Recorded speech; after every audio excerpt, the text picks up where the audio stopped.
second negative. Thank you for judging. Jacob Smith, your second Grace negative. Smith, second negative. Thank you for judging. Hi, Grace Smith, your second negative. Thank you for judging. Hi, Grace Smith, second negative. Thank you for judging. Thank you for time. So before we start the round, we should mind judges sharing with us some experience judging or anything like us to do specifically in this round or not to do in this round. So what do you think? This is my first time judging, so no real comment there. All right. I think you guys know me pretty well.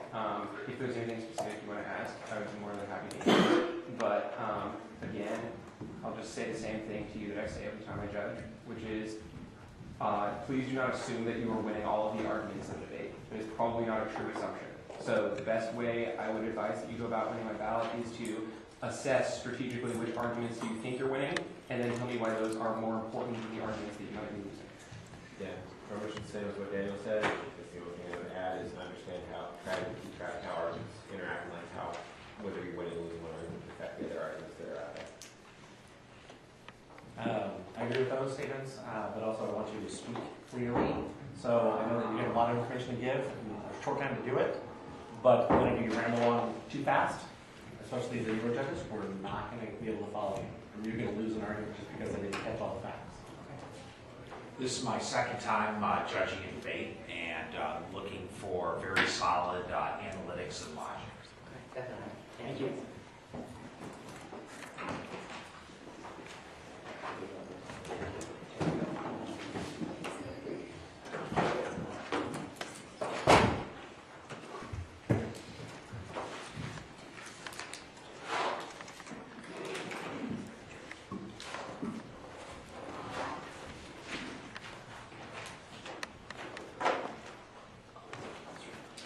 Judges are all ready.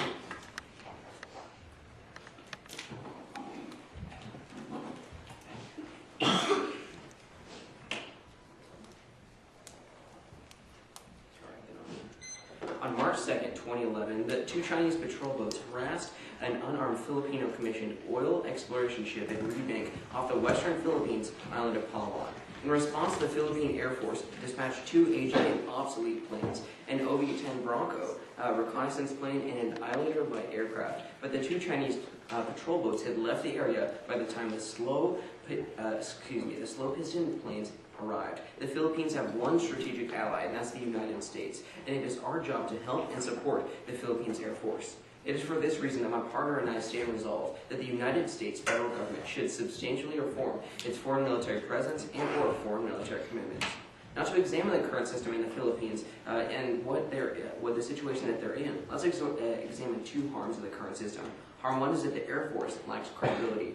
The the Philippines Air Force lacks credibility. This is from the Khaleej Times, the May 24th, 2011. Quote, the Philippine military, one of Asia's weakest, is too weak to stop foreign intrusions in areas such as disputed territories in the South China Sea.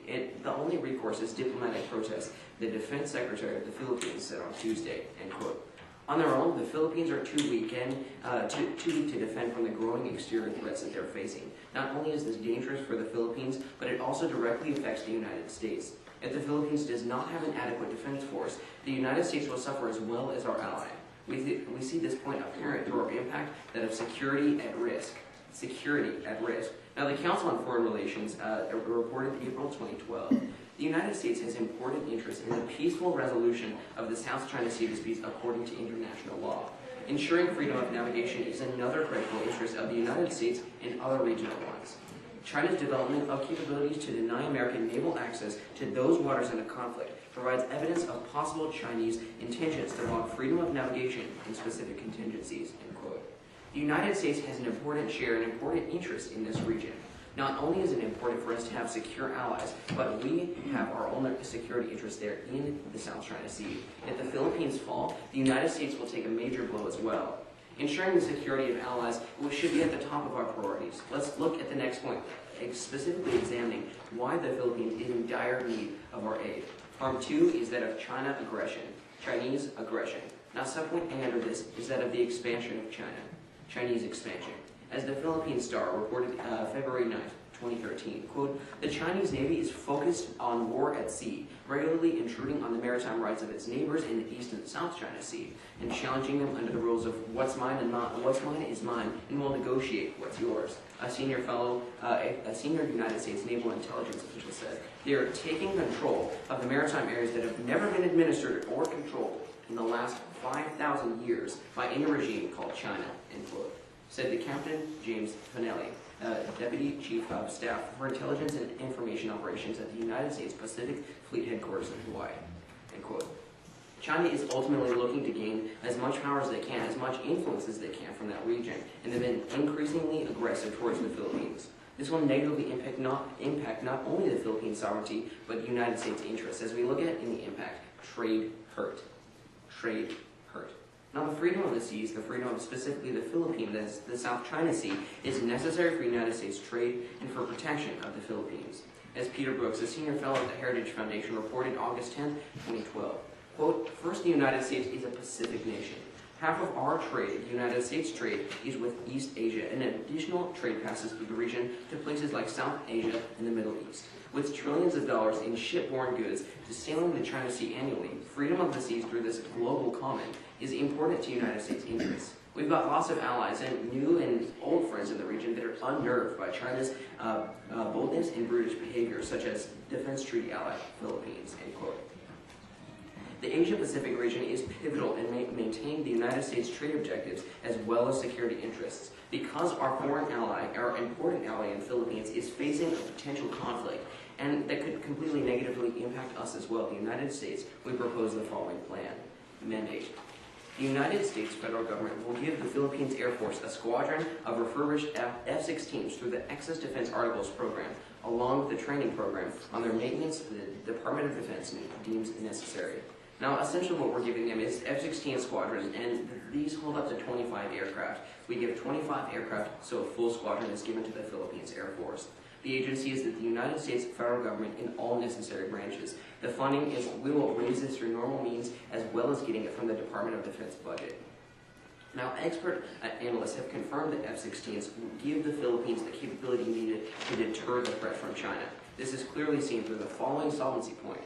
F-16s needed. The solvency point is that of F-16s needed. Now, the Philippines lacks a credible defense, and they want F-16s to solve.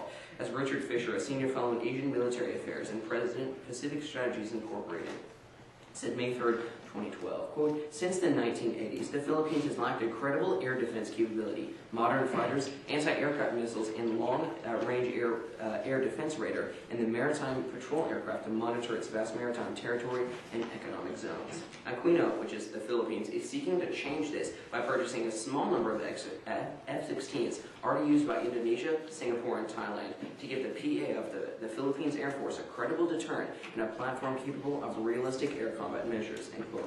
If the United States gives the government of the Philippines a squadron of these F-16s, which is how many they need, they will have the ability to fight off these skirmishes and conflicts that China could engage in the near future. This leads to the advantage that of Air Force strengthened. Now we'll be looking at one impact here, is that of peace and stability. Yes. Now, Joshua Kirk Tonzik, who's a member of the Council on Foreign Relations, reported October 11, 2011, quote, United States security experts argue that with China's maritime reach and their growing power, the United States should build a larger, more coherent, and more integrated group of Asian military alliances.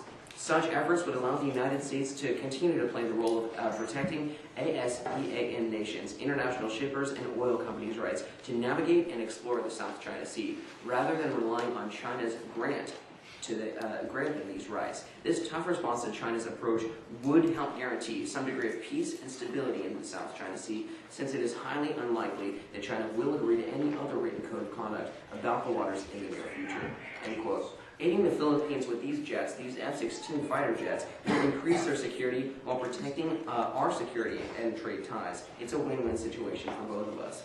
As a last resort, the Philippines has turned to its only strategic ally left, that's the United States, for support. Aside from enhancing its own naval presence in the Pacific, the United States can assist its oldest East Asian ally by helping the Philippines Air Force spread its wings once again. Thank you.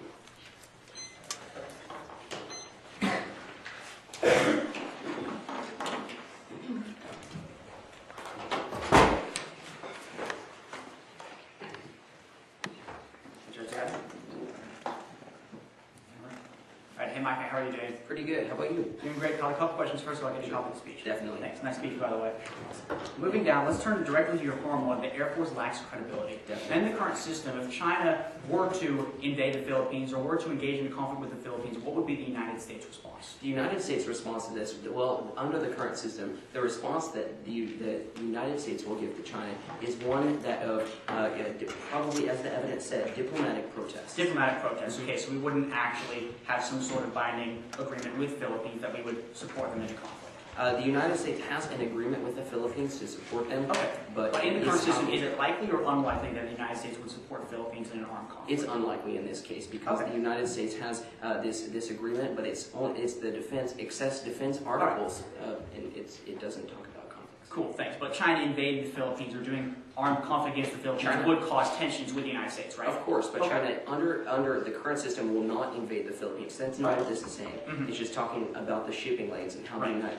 Yeah, okay, thanks. I got your answer. So let's actually turn down to the harm to of Chinese aggression. Sure. Under the impact of trade hurt. In the current system, the United States and China are obviously large trading partners, right? Yes, they are. Okay, so is it fair to assume that if the United States economy is hurt, that would also hurt China's economy? Well, what this is saying is it's talking about a diplomatic and maybe a military move that China will... Well, you just said it would have to do with the trade, the shipping lanes. So if the Yes, United States that's trade right. is hurt with the Philippines, wouldn't that also hurt China's economy because our economy would be weakened? This is not just talking about United States and Philippine trade here. Right, but I'm talking this issue specifically, the U.S. economy being hurt because of a reduction of trade. Sure. That would also damage China's economy because of our economy going down, This right? would definitely damage the global economy, yes. Okay, and does China want the global economy to go down? No, it is not. Okay, thanks. Let's move down to your mandated good squadron of F-16s. Now, under your evidence of the solvency, did it specifically say that one squadron of F-16s is specifically enough to deter China from taking any action against the Philippines? It's talking about what the Philippine Air Force is trying to do right now. And Okay, but that's what they're trying to do in the right. United States. My question is it specific to your case?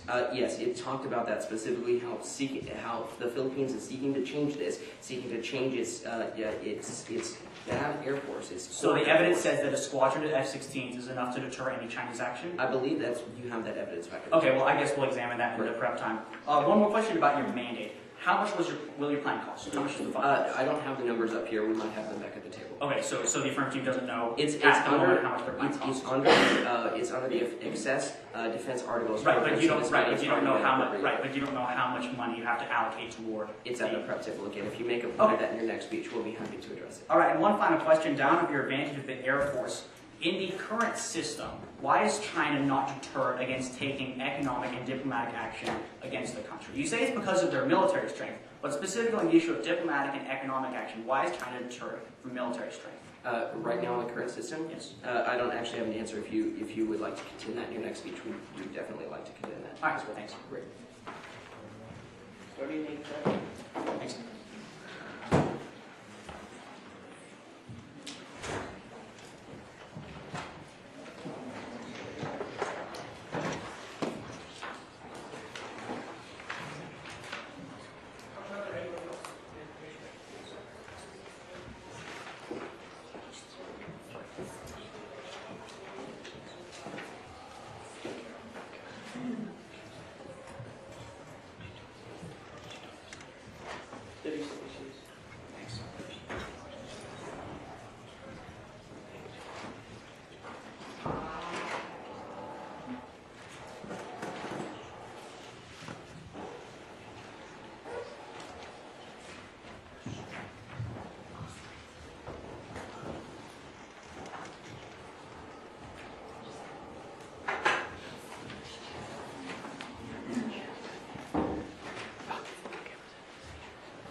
I should be doing something with it during the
all my judges are ready? The timer? The affirmative team? You guys see. The United States cooperation with the Philippines is very important. The affirmative team is right on that account. But what they're wrong about is what we should be doing about it. The affirmative team is saying that there are problems in the Philippines, and therefore we should send this military aid to the Philippines. What I'm going to be showing you in my speech, is that that is actually a very bad decision. That is not what we should be doing to solve the supposed problems in the status quo. So I'm going to be introducing a counter plan, or a different plan, in order to solve the problems. But not only solve the problems that the affirmative team has presented, but also solve an additional problem that is going on in the Philippines that the affirmative team does not solve. So before we go into the mandate, let's talk about a background point, or something else that is going on in the Philippines. The background point is of human rights abuses. Human rights abuses, and I'm going to be reading evidence for this later.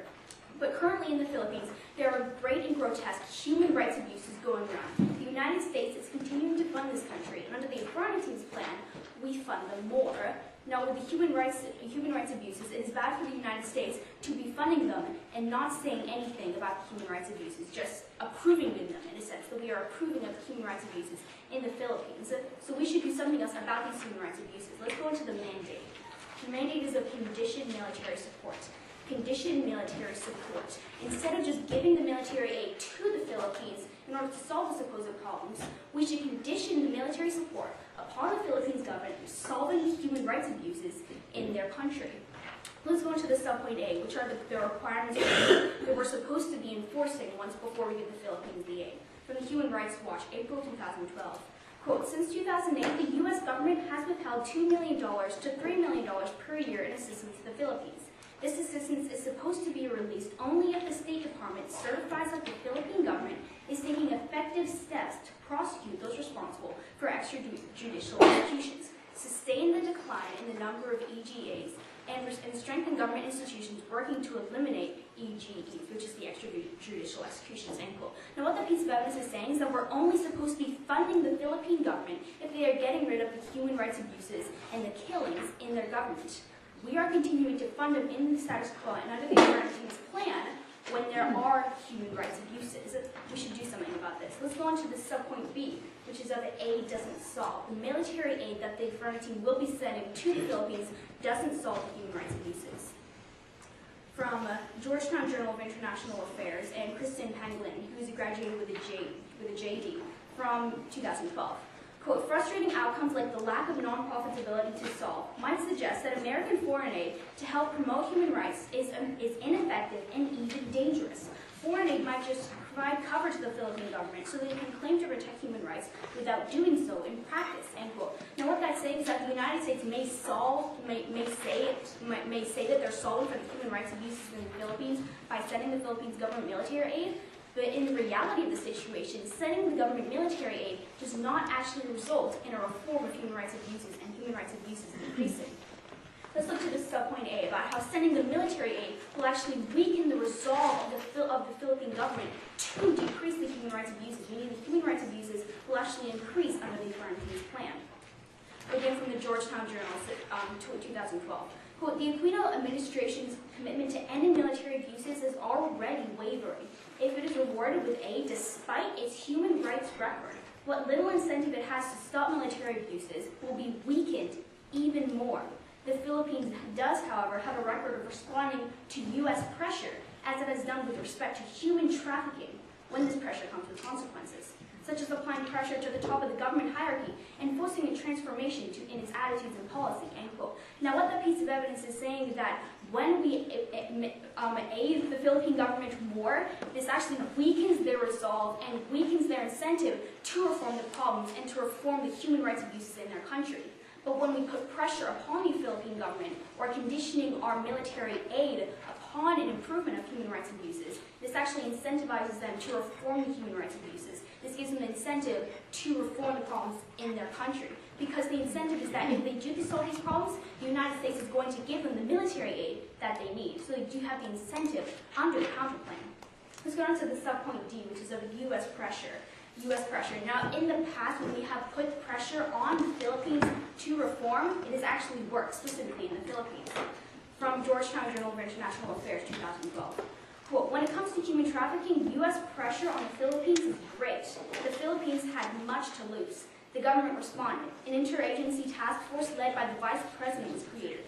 Prosecutions and convictions increased and are now widely publicized. Where the United States has applied sufficient pressure, the Philippine government has acted, and with greater effort and attention than it has done where American pressure is absent, as is the case with military human rights abuses, end quote. What was that saying? This is a very specific piece of evidence of when we have pressured the Philippine government to reform themselves, to decrease human rights abuses in the past, and decrease human trafficking in the past.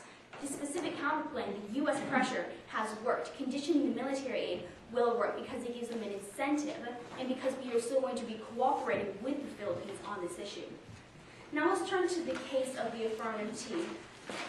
Starting with the mandate, and I have two responses to the mandate. My first response is of no numbers. No numbers. Now the affirmative team was talking about how their plan will need some funding. They will need some funding for their plan because they're sending military aid. But they didn't bring up any numbers or specifics for how much money they are actually going to be sending to the Philippine government. So we need to see those specifics of the affirmative team's plan, because if it's a huge, grotesque amount, that would be a bad thing for the United States to do. Let's go into my second response, which is already happened. Already happened. The affirmative team's plan has, in essence, already happened in the status quo.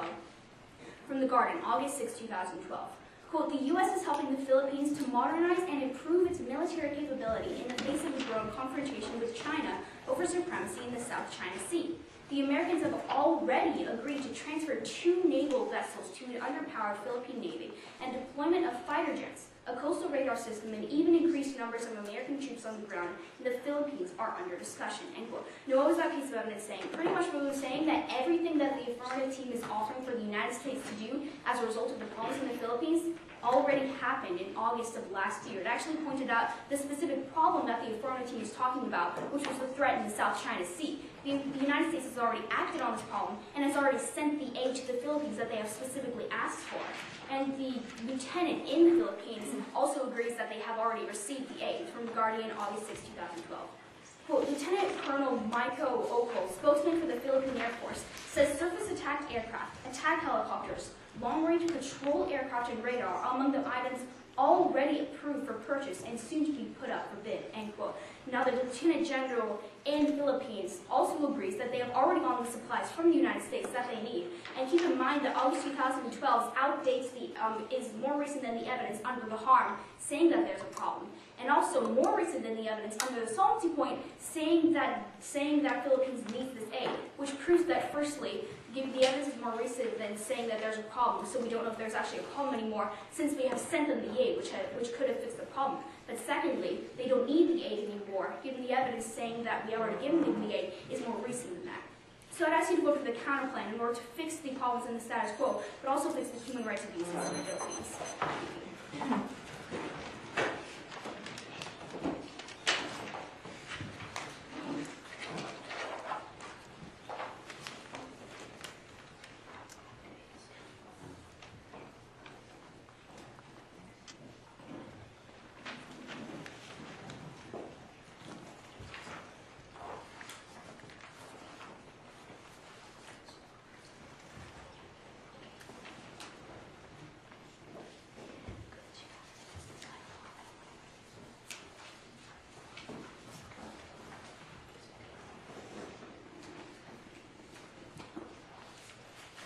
Everyone's ready then?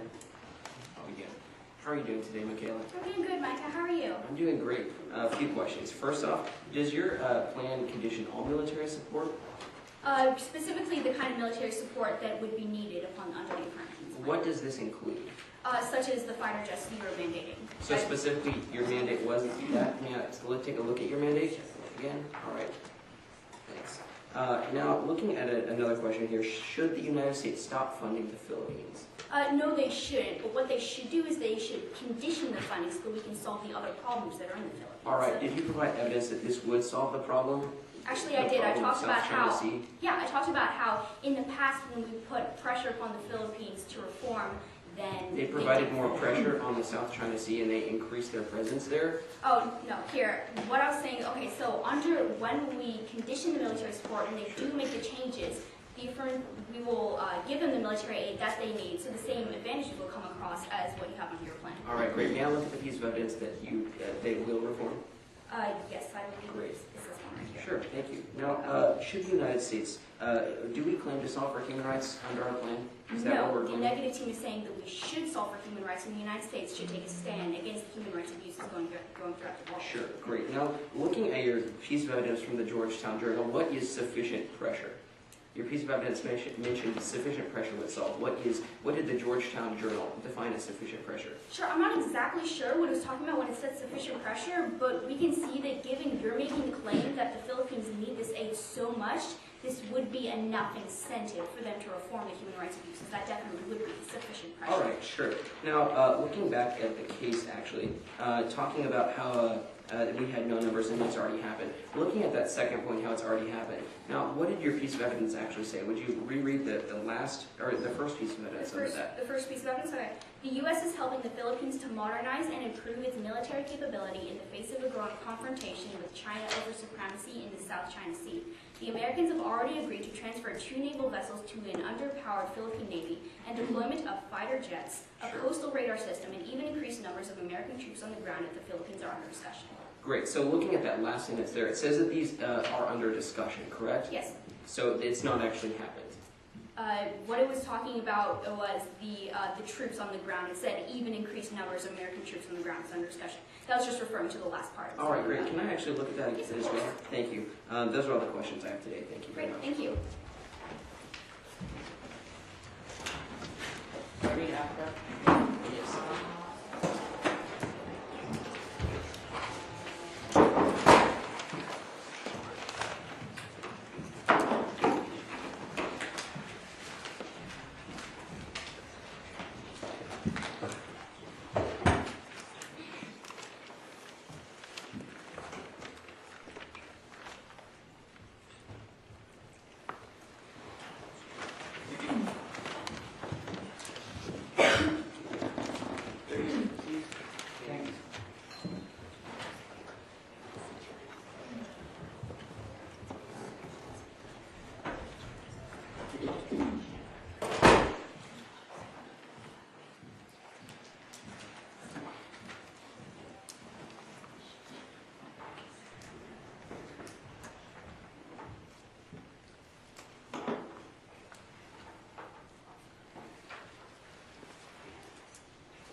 Remaining.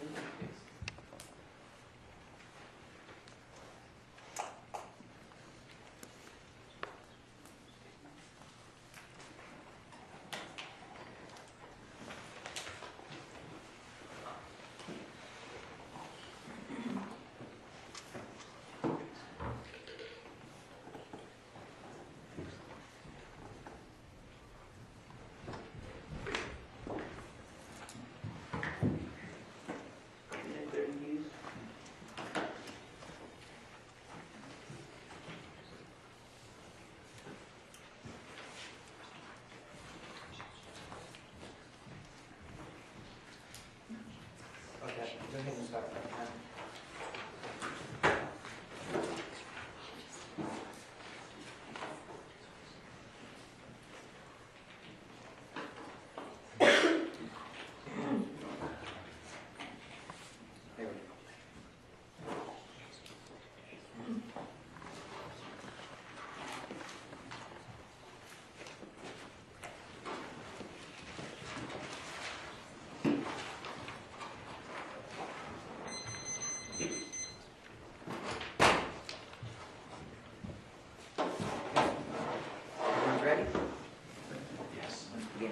The supposed aid the negative team mentioned in their previous speech, dealing with the naval ships that we've been giving to the country of the Philippines, and also with the military aid we're set to give them, has actually failed.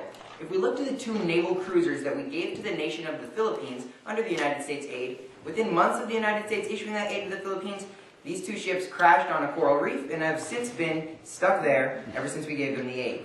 The United States needs to take action to start supporting the government, start supporting the nation of the Philippines, and protecting that nation. It's for that reason we'd ask you to enact the plan of the affirmative team and reject their counterplan. We're going to be dealing with a couple arguments with the counterplan, looking at how enacting the mindset or enacting the philosophy of what the negative team has done is actually what the Philippines have tried to do in the past, and it's what led to their national security threat, not only for the Philippines, but to a destabilization of the region currently.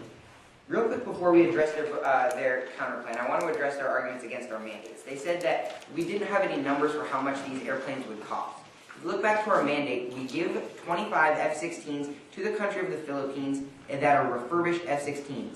Fortunately enough, the United States already has refurbished F-16s sitting around, so we don't need to just make new airplanes because we already have existing airplanes. We have 25 airplanes in reserve to give to the Philippines. That's all. That's what matters. We have the funding allocated to send it to the Philippines. Their second argument was that basically it's already happened. They said we had given them naval vessels and that we were set to give them a couple other things. My first response here is we haven't given them F-16s. No, we haven't. And my second response is only discussions. Again, they were only discussing the use of giving F-16s to the country of the Philippines. If you choose to believe the negative team that we are undergoing these discussions and that something has actually happened, the Philippines haven't actually received this aid, received this F-16. So if it already has happened, then they still haven't received them. We give the planes to the Philippines immediately upon an affirmative ballot. So with those issues aside, with the case that they argued, let's deal with their specific counterplan. And we're going to be looking at two different theory arguments, two arguments that are a little bit more complicated, albeit important, that we're going to be looking at in response to the counterplan before we actually deal with the issues. The first I'd like to present is of the resolution, or that their counterplan is actually topical. In today's debate round, the resolution is the United States federal government should substantially reform its foreign military presence and or its foreign military commitments. It's we as the affirmative team's job to uphold that resolution and show that we do need to reform our policy. It's the negative team's job to prove that we should not reform our military policies. So if you look to their counterplan reforms our military policy. The negative team is doing the exact same job of the affirmative team in today's debate round. They're doing the exact same thing that we're supposed to do by advocating the resolution. If you look at today's debate round, there's actually two teams debating the affirmative side.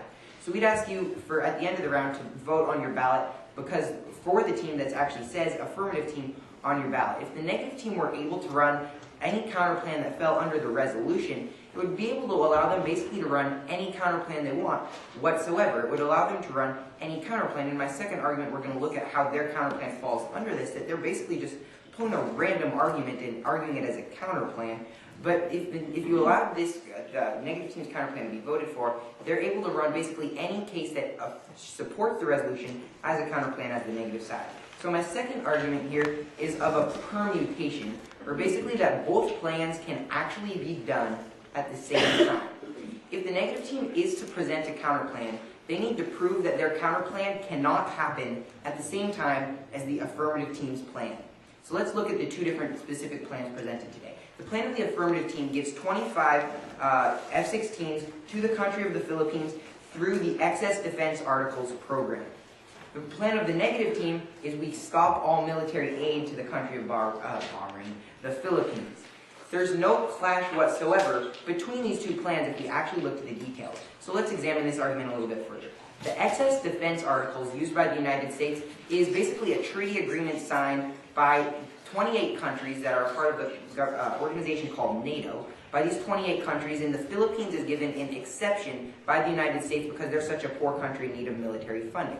So the Philippines is able to be a party to this treaty that the United States is a part of.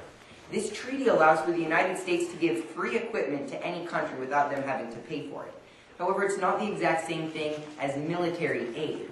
So the negative team conditions all military aid. However, we as the affirmative team aren't stopping or using military aid. We're using an entirely different program called the Excess Defense Articles program to be able to give these plans to the Philippines for free.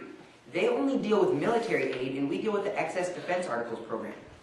So both of these plans could actually, in the real world, if Congress were debating these two policies, the Congress could pass both of these policies at the same time. Condition all of our military aid to the Philippines and give them these 25 F-16s through the Excess Defense Articles program. Both could be done, and the negative team needs to prove to you that they can't. The negative team's mandate was to condition military aid. We don't work through military aid And so I'd ask you also to not let the negative team change their mandate, because that would be silly. The negative team conditioned military aid. We don't function through military aid. Okay, let's move into the rest of the arguments, basically dealing with how their counterplan isn't going to solve the problem. They had a lot of arguments how the United States in the past has presented the Philippines with an incentive to change. However, this has been detrimental to the security of the Philippines. Ever since, for the past many decades, the country of the Philippines was faced with internal terrorist threats. There were 3 different internal terrorist organizations locally confined to the Philippines. Ever since around the 1970s, the Philippines have been allocating their resources to fight these terrorist organizations. However, the terrorist threat has been put down now. For right now, the current regime in the Philippines has identified that the Philippines spent all of their money defending internal safety and wasn't spending any money on national defense. The new regime came into power in 2010 and identified that there needs to be some sort of national safety because China was trampling all over them. If you look back to our first case, China's been trampling over the Philippines, and the negative team hasn't contested this fact. The Philippines is in the situation they are in today because they spent so much money, so much of their resources on trying to fix domestic problems, and they've gotten better at that. The United States supported that policy. However, the Philippines entirely ignored their national defense, spent all their resources inside the country, and weren't working to defend the Philippines as a whole, as a nation. In 2010, the new regime stepped in and stated that we need to defend the national security of the Philippines, and we help support that. The Philippines are improving their human rights situation as well, as some of the evidence hinted at that the negative team read. But right now, the Philippines need help with their national defense, and the United States can still take a stance against the Philippines if the United States can still take a stance against the Philippines by conditioning our aid. Basically, by the negative team running this counterplan of conditioning military aid to the country of the Philippines. The Philippines isn't going to be able to defend their national security. The Philippines only recently started spending large amounts of money in 2010 on their national security. Conditioning all of our military aid, like the negative team does, is something that compromises that security of the nation of the Philippines. We would ask you to enact the plan of the affirmative team and give these F-16s to protect the nation of the Philippines and to support them in their goal of protecting themselves from the nation of China. Thank you very much.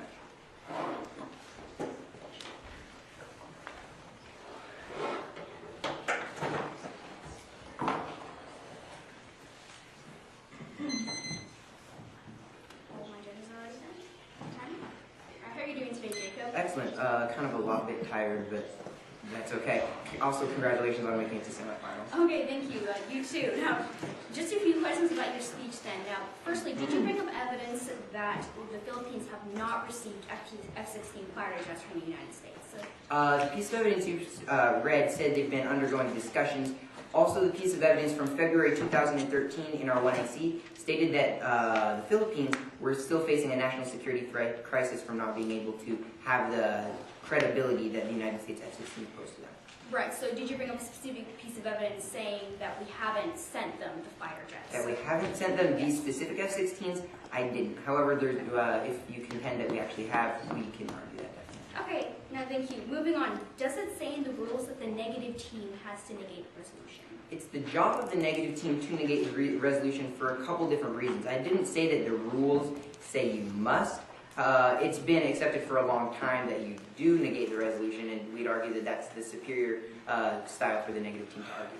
Okay, thank you. Now, moving on, how do you condition the military aid and give them the military aid immediately at the same time? Sure. Like I said throughout my speech, the F-16s we give to the Philippines isn't actually military aid. It's not directly financed straight through the United States federal government. It's through that Defense Act, or the defense authorization that the United States actually has with various different countries, or it's a treaty the United States is party to, that they have internationally. So it's not direct military aid that we give to the country of the Philippines if we condition this military, to give them these F-16s. So you can technically give them these F-16s in a different way and still condition all military aid, and both policies can happen at the same time. Okay, we'll be clearing that up in our speech.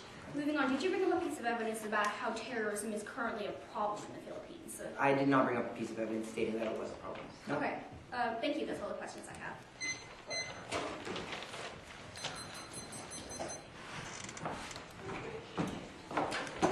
Is time.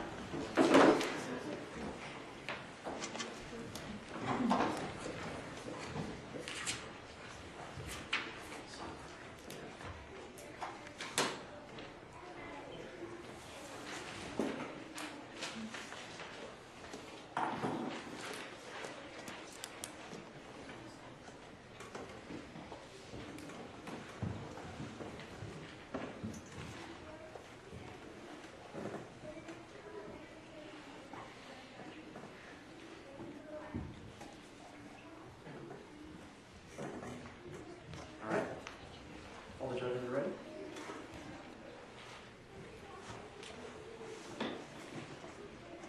Okay, timer. You go. Any from the speakers? Jedi Master Qui-Gon Jinn once said, "Until the possible becomes actual, it's only a distraction."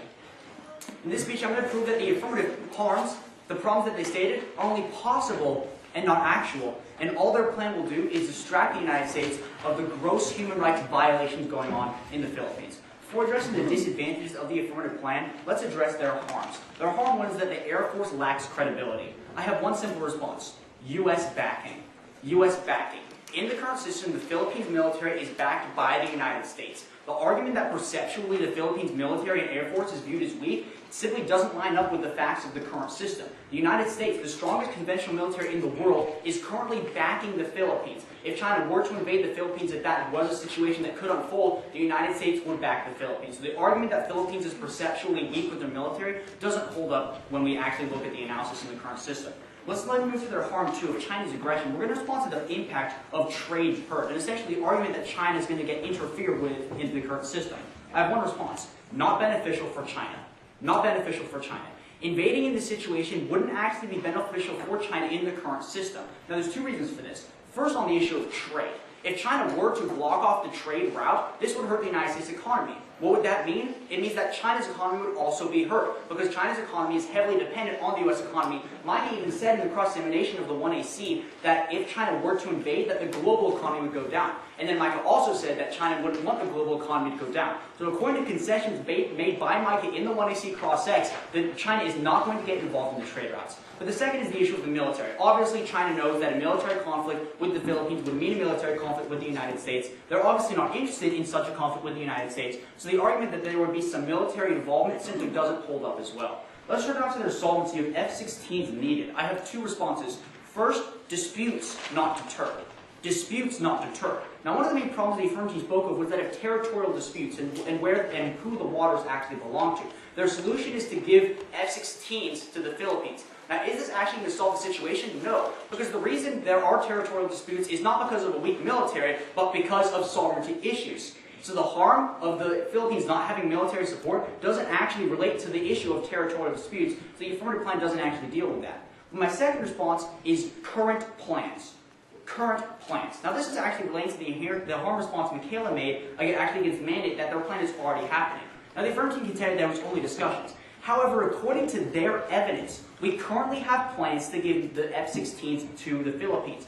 The solvency piece of evidence, the part they grade out, it goes on, after talking about how we want to give F-16s to the Philippines, it goes on to say, according to current plans, these aircraft will be supported by some other things that the United States would do. So according to their own evidence, their plan is already in United States military plans for the Philippines. Their plan is literally about to happen. There's absolutely no reason to vote for the affirmative plan, given their plan is literally about to happen. Before we get to my disadvantages, let's take a look at their issue of whether or not the counterplan upholds the resolution. They essentially said that the negative team has to negate the resolution. Three responses. First, best policy option.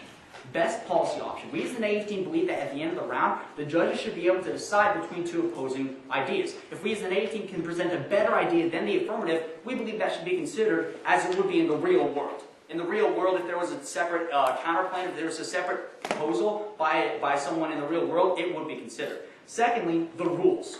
The rules. Now, the rules don't state the negative team has to negate the resolution. Actually, the rules simply state the negative team has to negate the affirmative plan. That's exactly what we're doing with our counterplan, proving that the affirmative plan is the wrong way to do it, counterproductive. The counterplan is the better way. Third, the resolution shrinks. The resolution shrinks. Now, essentially, the way team policy debate works is that the affirmative team, once they choose their debate case, that becomes the resolution of the debate round. That then becomes the topic. So even if the negative team does have to negate the resolution, we actually do, because we negate the affirmative plan. The affirmative plan becomes the resolution, so to speak, in the debate round. So even if we do have to negate the resolution, we do, because we negate the affirmative plan. Let's start with the disadvantages, the counterproductive, the policies that are, the proof that the affirmative plan would actually be counterproductive. Before we turn to these, I'd like to point out that even if you disagree with the counter plan at the end of the round, the disadvantages can still win the round for the negative team, because the disadvantages can still prove the affirmative plan is a bad idea. Disadvantage one is Chinese relations. Under the affirmative plan, the situation would actually increase tensions with the United States and China, increase the likelihood of conflict. Let's first of all read a piece of evidence that currently relations with China are pretty tense because of the Asia pivot, which is the United States moving military into Asia, exactly what the affirmative plan will be doing. According to Yo Yang, director of the China Center for Economic Research at Peking University, February 2013, quote, "The U.S. foreign policy pivot to Asia is designed to balance China's influence in the region. However, it has so far caused more agitation than calm," unquote. So the affirmative plan of giving unconditional military aid to the Philippines and not standing for United States values is actually going to increase tensions with China. Now, under the counterplan, you may think that applies to the counterplan as well. However, the counterplan is different because the counterplan stands for the United States values. If we have to increase tensions with China in order to stand for United States values, that's arguably a policy worth voting for. However, the affirmative plan increases tensions with China without actually getting any benefits. Their goal is to try and stop China, but their plan actually increases tensions with China. Let's take a look at a piece of evidence to back this up from Reuters in March 29th of 2012. Quote, "The Philippines is offering the United States greater access to its airfields and may open new areas for soldiers to use. These moves are likely to further raise tensions with China," unquote. A quick piece of evidence stating that the more we get engaged in the military with the Philippines, the more we enrage China. Again, the only goal of the affirmative plan is to try and stop China, but all their plan does is increase tensions with China without actually standing for U.S. values. Let's turn to disadvantage two. The second negative effect of the affirmative plan. Disadvantage two is that of increased dependence. Increased dependence. Now, what does the affirmative plan teach the Philippines? The affirmative plan teaches the Philippines that if they're in a bad situation, they can just blindly rely on the United States to bail them out. Essentially, what the affirmative plan does is it puts the United States in a situation where the Philippines is dependent on the United States without actually having any kind of conditions that they have to meet to get our military aid. All they have to do is tell the United States, we need help, and then suddenly they get all the help that the affirmative team or the government wants to give them. Why is this bad? Well, because in the future, if Philippines did, for some reason, need United States support that was